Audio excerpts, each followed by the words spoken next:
Oh, hello. Hello there, who are you? I'm Veronica. Hello, Veronica. Welcome to the Science Shed. Oh, thank you. Can I come in here? Is this a shed?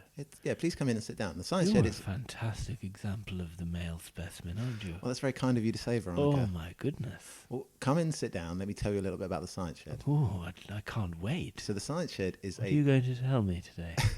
Well, the Science Shed is a science podcast that comes out every 2 weeks with two university academics. My name's Stephen Lee. I'm a chemist from the University of Cambridge, and my colleague here that you'll probably like even more than me. That is a fine specimen of a man, Nick Evans. He's a bioengineer. Oh, well, I hope you boys don't go too far, because I can lose control at moments of extreme excitement, especially of the scientific variety. Well, we'll try not to excite you too much, Veronica. That might be a challenge. I get excited rather easily. Science Shed! We're in the Science Shed! Science Shed! We're in the Science Shed! Come on, Steve. Bunsen, Burner! Dolly, Machine! internal. Combustion! Why do we need Science! Petri, Dishes! Oscar, Space! Isaac, Newton! transplanting? Science! Nick, Steve, you know what? I've got some bad news for you. are you shaving your beard off? No, that would be amazing news for you. You'd love that. I love your beard. Thanks. So we entered ourselves into the British Podcasting Awards. We didn't did! They've just announced the nominations. Oh, we're for not nominated. We're not nominated. Well, there's quite a lot of very popular podcasts. Very much so. But do you want to know who our competition are? Because I know Yeah, who go were. on. Right. So we entered in the smartest category, Yeah, which is yeah, essentially kind of factual. So we're up against everyone. So there's a podcast called Chips with Everything, which is on iTunes, which is in The Guardian. The Guardian puts that out. Okay. Right? Which They've is got some fairly good backing. which is to do with kind of media, social media, and kind of Right. anthropology, basically. Right. So it wasn't really a direct Is it competitor called for Chips us. with Everything? Chips with everything. There's another one called Coffee Break Italian, which Okay. obviously we can't really compete with that. That's not really Italian. I mean, we don't really do languages. Coffee Break Italian? Yeah, there's another one called the National Trust Gardens podcast. Oh, Again, they've God. got like big, like Well, people like that, man. I mean, Gardener's Question Time on a Sunday, I actually don't mind that so much either. So that's got a massive Okay, so you don't mind losing to that. No. Sound Matters, which is like a audio podcast about like audio nerds talking about like hi-fi and stuff. Sounds quite interesting. Yeah, and then there's one science one. Which is that? It's not us. Who is it? It's one called Science-ish Oh? by a gentleman what's the guy's name? Radio Wolfgang, apparently, by Dr. Michael Brooks. So they beat us for the Well, the nomination. I have to immediately go out and listen to that. I think. Well, no, we should encourage people not to do that. They should be listening to the Science Shed, They should be. and then maybe we'll win next time. But maybe his Someone at the door. podcast is really good. I don't know who those people Okay. I don't know. Someone's just waving. are. Oh, us. it's Tracy. I know who she is. That's, All right. Yeah. So I'm I afraid. co-supervise her. Oh, really? Yeah. Should we get Tracy in? Say hello.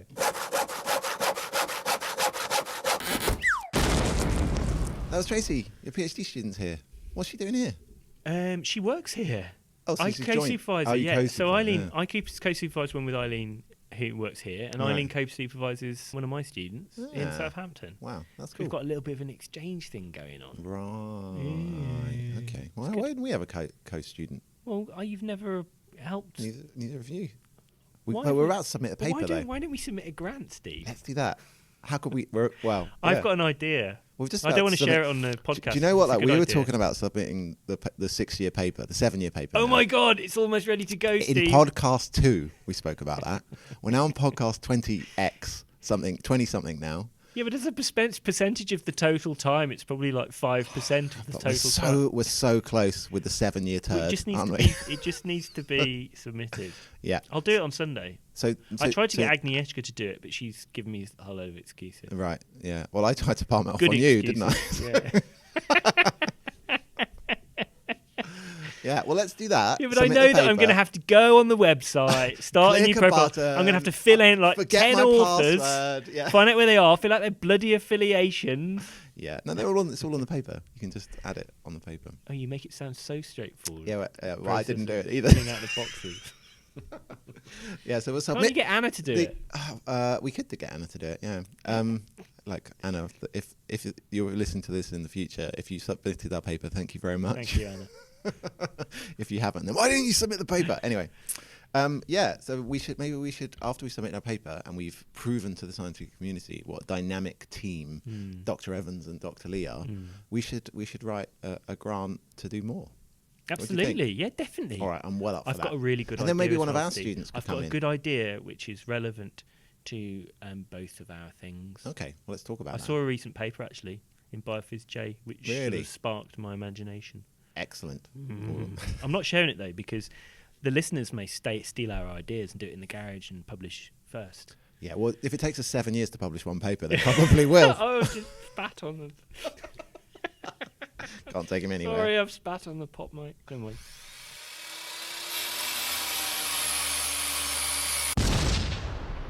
All right, Steve. Fluorescence. Again, You know, I I wanted freaking to. love Well, fluorescence. we're back at Guy's, right? Yeah, and we I are. want to tell you a little life story about me. About fluorescence. My life story, my professional life story. Life story. Could we get a jingle for this? Nick's life story. We could try.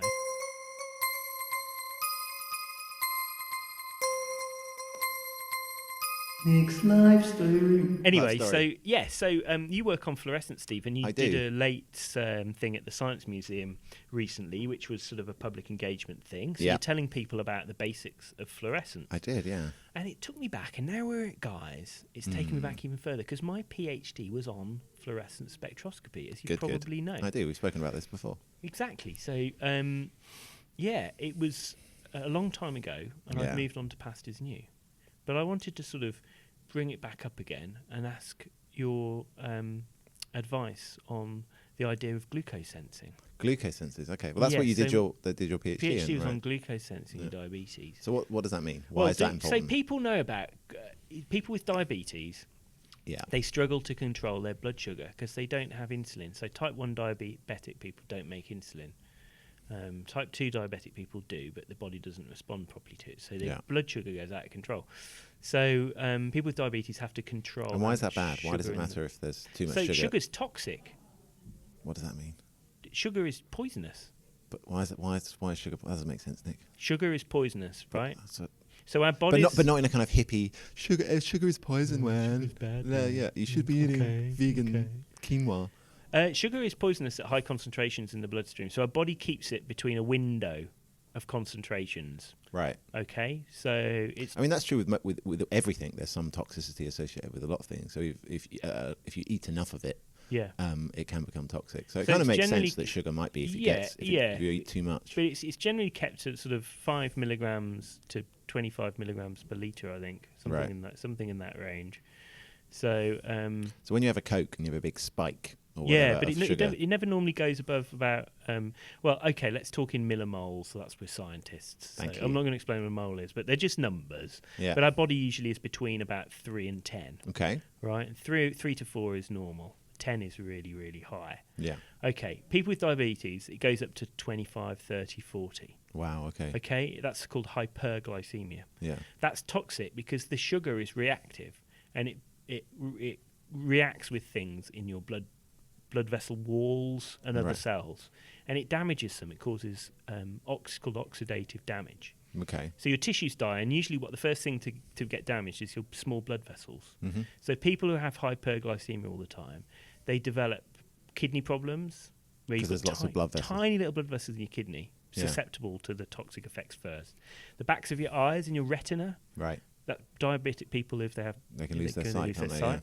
And then they get general microvascular disease, especially in the peripheries of their toes and feet and things. Yeah. It's very common for So you people. get ulcers, Right. and it leads to amputation. So the most common Yeah. cause of amputations is vascular disease due to diabetes. Absolutely. I read a really interesting stat about that. So they were talking about, because it was basically on the dangers of sugar, and saying so the entire number of amputees that came back from the war in Iraq, total, it's about 300, right? Like 300 to 500, depends on how you classify it, right? Yeah. Last year on the NHS, 5,000 amputations caused by diabetes. Yeah. It's nuts, isn't it? It's a it's huge number, Yeah. and it's type 2. You have to distinguish type 1. Numbers are fairly constant. Yeah. Type 2 is increasing because it's obesity causes it generally. So type 2 is a different disease, but they both result in too much sugar in your blood, basically. So the same downstream kinds of effects like you have in your legs having to have your It's legs different up. cause, but the same Anyway, effects. so if you control your blood sugar properly, then you don't have these effects. But diabetic people have to take blood to do that. Generally speaking, they prick their fingers. You may, if you know, you mean when they take blood, you mean you have to kind of check how much sugar's in your blood by putting 4 blood on times the a day machine. or more, and it tells you how much it is, and that tells you how much insulin to take. Right. If you're dependent on insulin. Sure. So you have to control your blood sugar within a given range. All right, and if you control your blood sugar well, it's established that you won't develop the complications. It's only in people who don't that you get these nasty things happening. Can you regenerate those vasculature problems? So say, for instance, you recognise you've got the disease and you start taking insulin or regulating your insulin. Do you get better, or is the damage done? Oh no, you can live quite healthily with diabetes. But say you had diabetes and you lost your sight. If you started changing your medication or taking more or less insulin, would your sight come back? No. So once it's done, it's done. It's irreversible. Yeah. Okay. I mean, the kidney disease will lead to need for transplantation. Right. Okay. Because you go into your kidneys fail. Okay. But permanent damage. Okay. So you can't undo it. No. You've got to prevent it. Yeah. You've got to prevent it. So that's why the problem with living with a lifestyle is that diabetes. You've got to control your blood sugar every day. Yeah. So you've got to check your blood sugar. It's a problem for people. Yeah. It affects what people do, how they live their lives. They're not free. Mm-hmm. All right. So to do what they want to do. Exactly. Want to have a good time. Yeah.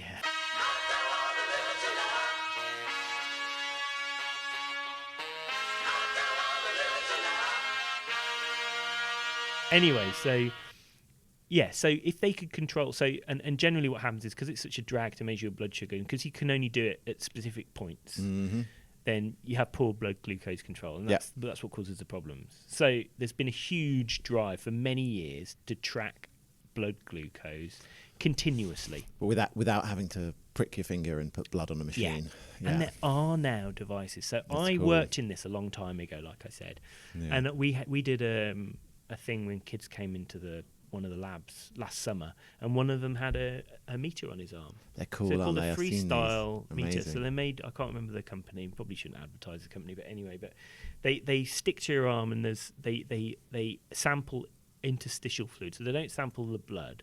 You have fluid that surrounds cells in your skin, and they take. So this samples. is like a bit of a bionic. So there's a constant machine that's attached to the like in your body in some level. Yeah, and it's wireless, so you can take the information from the. So how big is it? It's about a coin size. So it just looks like there's someone slightly smaller than the 2p. But they got like a thing stuck on their arm. Is what it looks back of the arm. So stick on the back of the arm, underneath the t-shirt or whatever. Yeah. But it measures it's continuously sampling.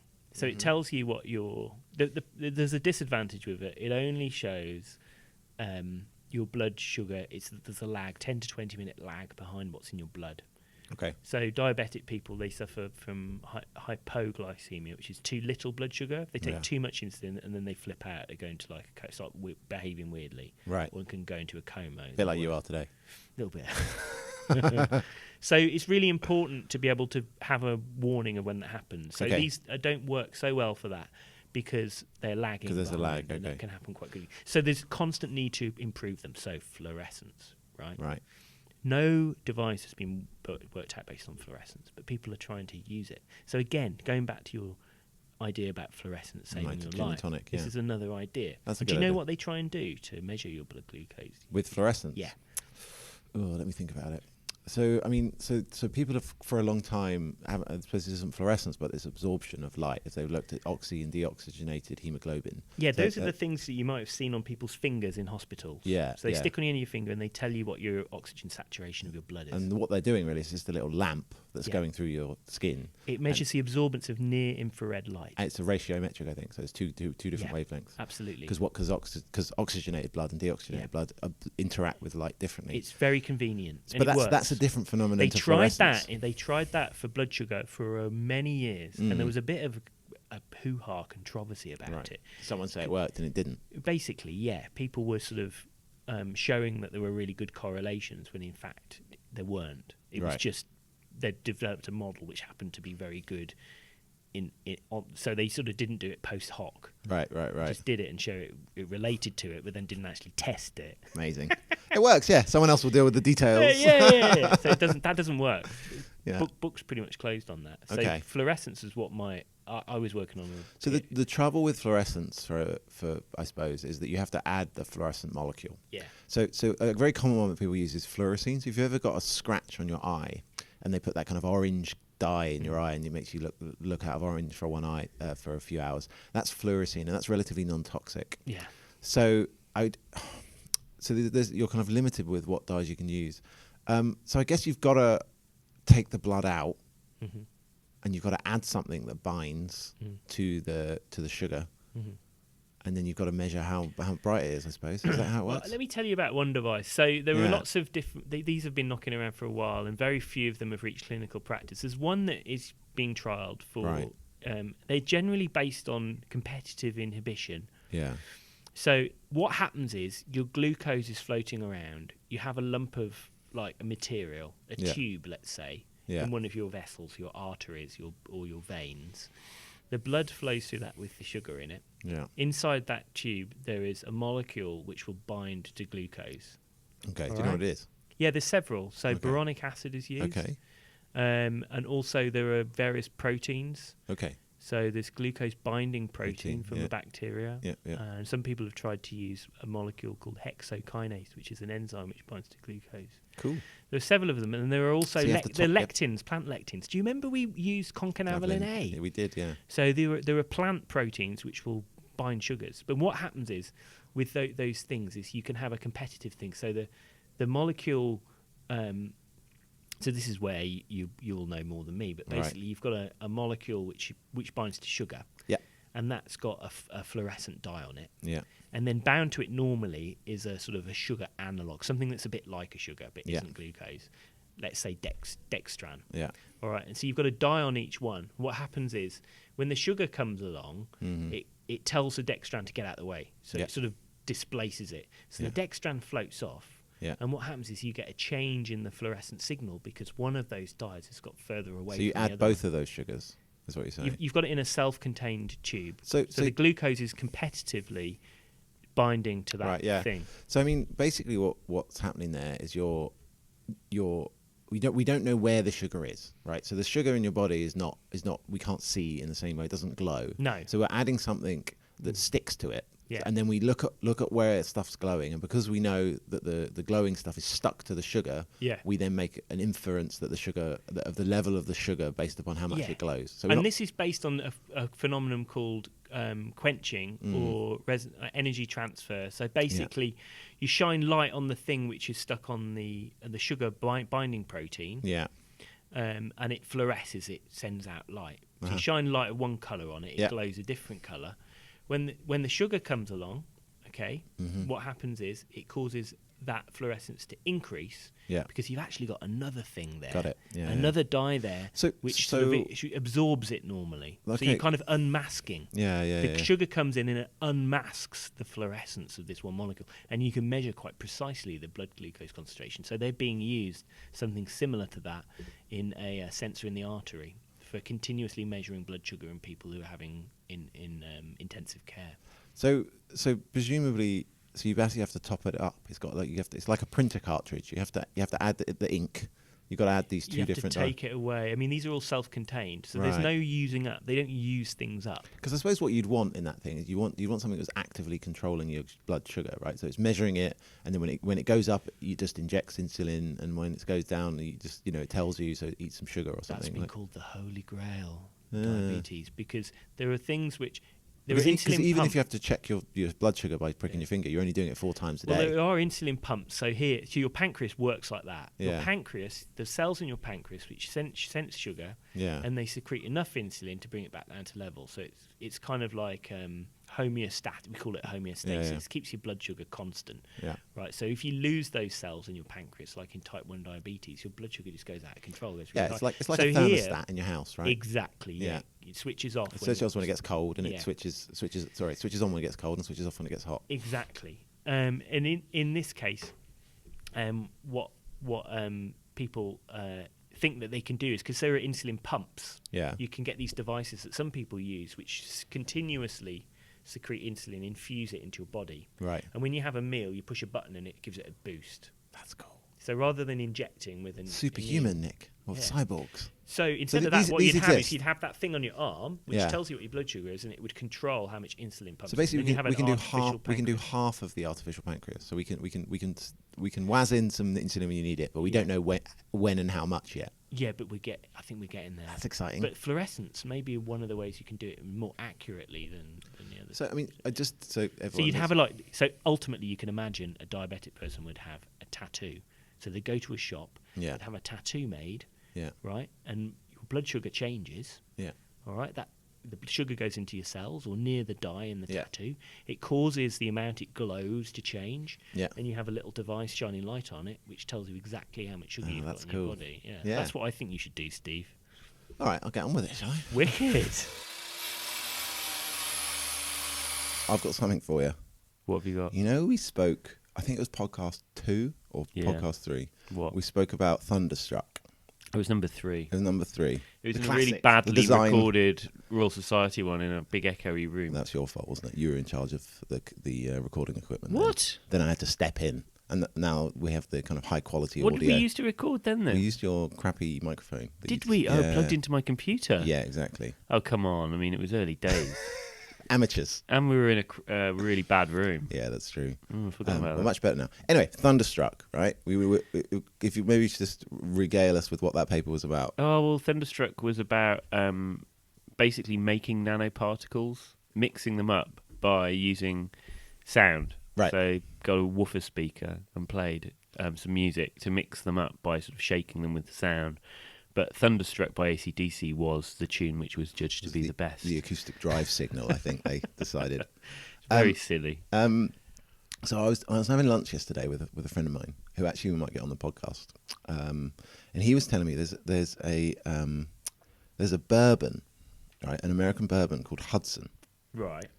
and if you get a bottle of Hudson bourbon Yeah. and you look at it, it says on the bottom it says sonically matured, right? Right. And I was like, what does that mean? What does that mean, Hamish? Right? And This is a gimmick, basically. do you know what they do? Play Thunderstruck to it. They play hip hop to it. Oh, it's ridiculous. You imagine these stupid sort of hipsters in Brooklyn or something. Yeah, They've shitty whiskey that they've developed. yeah. It's a bit ridiculous, really. So they actually play different hip hop tunes, and the idea being that you have some kind of it's exactly the same way that it was farcical that we played Thunderstruck to make nanoparticles, but they shake it, and in doing so they suggest that imparts a flavour to the whiskey. Do you remember what it was called? It's called Hudson. It's called Hudson Whiskey. Hudson whiskey. Okay, well I won't be going out and buying a bottle of that. I've made you sure that you will avoid it. But yeah, so I heard that, and I had exactly the same reaction as you. I said, "Isn't that ridiculous? Ha ha!" And then I just thought we've had a conversation about this on the podcast about how proper peer-reviewed scientists. Yeah, but we were using it as an example of some stupid, it's ridiculous idea. But Right. it still got published, It was didn't just it? a bit of fun. I mean, it's one thing getting Thunderstruck into a scientific paper. It's another thing for a bunch of hipsters making some cool whiskey to like bloody. Yeah. So sonically matured whiskey. Yeah. Oh, very good.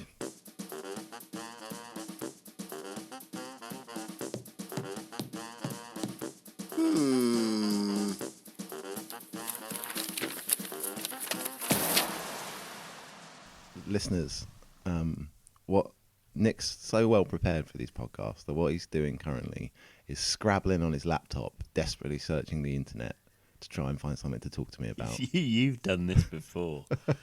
You remember when you just randomly went on the internet and found some story that you didn't even understand about how round the sun was? Yeah, It wasn't the sun, was it, either? it was a planet, I think. Steve. Nick, So you're into fluorescence, right? freaking love fluorescence. And I did my PhD on fluorescence in a kind of tangential way to what I do now. So certain animals are fluorescent, all right, and you know this because you work with them. So can you name what animals or? Well, jellyfish, famously. Yeah. So And tell coral. us about the jellyfish. So the jellyfish has a protein encoded in it which fluoresces green, which won the Nobel Prize in 2008 for Roger Chen. Mm-hmm. And so if you kind of shine blue light on a jellyfish, they kind of glow green. Yeah, so people would have seen these in those kind of David Attenborough things, weird things of the deep, and you get these misshapen things sort of glowing in the dark. Well, that's a bit different. That's normally bioluminescence, right? Yeah. I think, you know what I'm trying to... You're lumping them all I'm together. lumping them all together. That's incorrect. Okay, Yeah. I'm sorry. So bioluminescence is something different because that's a chemical reaction which Indeed. leads to the emission of light. So fluorescence is different in that you shine light of one colour on something, it glows a different colour. Yeah. Anyway... Scorpions are fluorescent. Well, do you know any others? Any other animals? Corals. Yeah, I corals. suppose anything with keratin probably would be. So I don't know. Is a turtle fluorescent? Many ocean creatures fluoresce. So there's things like corals, some fish, Yeah. sharks fluoresce. No way. What Yeah. colour do sharks fluoresce? I don't actually know. Right. But there's also a sea turtle that fluoresces as well. So I was right. I said a tortoise. So yeah, you're very good. Man, yeah. I'm Do you know any other animals with it fluoresce on land? You said scorpions. There's Scorpions another land fluoresce. animal. It'd probably be. I would guess it would be some kind of insect. Am I right? No. It's a mammal. It's not a mammal, no. Oh, so it's a reptile or a bird. This This is It's like exciting. Sherlock, isn't it? This is My exciting. deduction. No, I don't. I don't. So there's a species of parrot which fluoresces. Oh, cool. So it's not what I really wanted to talk to you about. I was going to talk to you about the parrot fluoresces, and people think that it uses it in its courtship rituals, basically. But there's only scorpions and parrots which fluoresce. There's lots of things in the sea that fluoresce, Right. as well as bioluminescence. Yeah. Well, there's things that have bioluminescence on land too. So Fireflies. they've just found a new animal which glows and which fluoresces. Oh, Do you know what it is? It's called a polka dot tree frog. A frog. A type of tree frog. I would read the Latin name, but I might screw it up. Let's try it anyway. Hypsiboas punctatus. Right. Okay, and it fluoresces because it's got 3 molecules that have been found in it, unknown before, Yeah. called hyaluron L1 and to L2. These are and proteins. They're proteins, yeah. I think. Oh, maybe they're not proteins. No, they're not proteins. So they're actually molecules. So they're organic molecules that have a ring structure. Right. So they may not be as useful as that in biology. But I just thought it was interesting that, there's only 2 animals on land which fluoresce. There's thousands in the sea, and they've just found a new one. Wow. So glow-in-the-dark frog. That's pretty cool. I know, but it kind of really depends on how you define fluorescence. And most people, famously, You're going to talk about Stokesy again? Stokesy. Well, no, Stokesy didn't know this at the time, but basically it depends upon the time scale that you look. Most things fluoresce. It's just that some things don't fluoresce very well. Oh right, okay. But I think, well, why is it on land, and why is it imparted evolutionary so much more useful to fluoresce in the sea than it would do on land? I don't know. It's a good question. I remember asking. So fish have these things called iridophores. Right. So they've got cells which make fluorescent. So they're molecules. shiny. So they shine. Yeah. Or they're very brightly coloured. I guess the deeper you go in the sea, the more red light is filtered out, right? And so that would suggest that the further the UV and these kind of shorter wavelength lights would penetrate deeper. Yeah. So one would expect that light to get deeper down in the ocean. So if you're trying to communicate with others, you probably want to make use of that UV light in some capacity. Possibly, yeah. So these iridophores that fish have, they're not based on fluorescence, but they're generally based on sort of very brightly coloured pigments. I suppose that like mammals don't have them. I've asked this question to someone who gave a talk on this previously. Yeah. And his idea was that mammals sort of, they evolve from sort of hiding in the undergrowth and things like that. So it would have been a real disadvantage. They're like a gas. That's the model. What? We're just having a discussion about a gas, things being spaced apart. Right. The ocean's really big. Right. And so fish and all that kind of stuff, they're spaced apart like gases. And so they find it hard to see each other.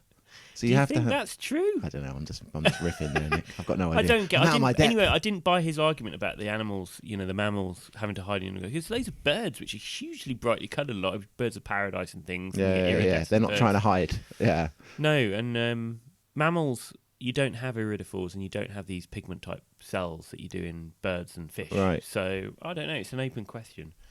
Be interesting if anyone's got an opinion on it. Yeah. There you go. Good.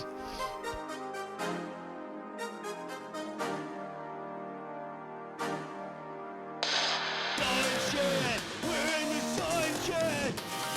Science Shed!